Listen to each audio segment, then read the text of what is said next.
Because that's what it looks like to value someone else's perspective. That's what it looks like to honor someone's experience. Men, we say that if something's important to her, it's important to us, right? But we've never thought to ask this. Why do you think that is? Because it's embarrassing, it's humbling, and no one told you that this is exactly what makes the difference between success or failure in your marriage. Well, I'm telling you, you of all people should be someone that your spouse feels safe to share whatever they're thinking or feeling. Wasn't that true on your wedding day? Didn't you have hopes to be someone that your spouse could tell what they're really feeling? I mean, didn't we all start out like that? I mean, my spouse and I were a team. It's us versus the world. We all started out that way, but in 50% of our marriages, probably far more, it's not us versus the world, it's us versus each other, isn't it? Why do you think that is? It's because it's easy to drift towards complacency and apathy in our marriage. It's so easy to drift towards emotional laziness and not be aware of it. It's easy to drift back into old patterns and habits of defensiveness or anger or fighting, isn't it?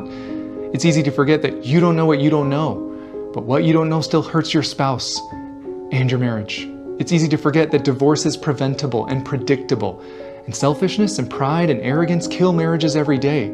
The only problem is nobody's guilty of them because they're all subjective.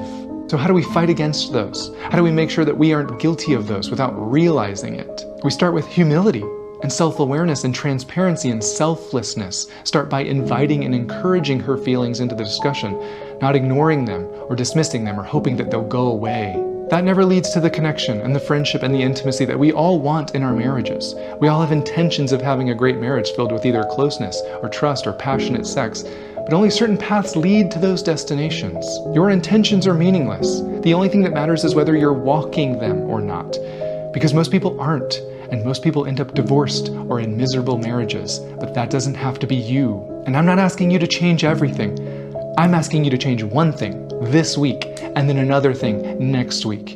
And remember, it's always the little things that have the biggest impacts in your relationships.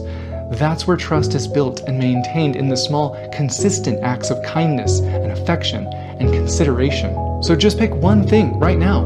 Maybe that one thing is Googling how to build intimacy in my marriage and simply intentionally doing some things off of that list. Maybe it's beginning to be cognizant of your defensiveness or excuses or validation during arguments. Maybe it's asking what they need to feel appreciated. Maybe it's asking one thing that you can do to consistently help them that would make them feel prioritized. Do you have any idea the positive impact that would have on your marriage?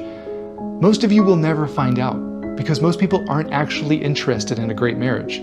Because that requires things from you, like selflessness and humility and consideration. And we've forgotten that good people can still make bad spouses.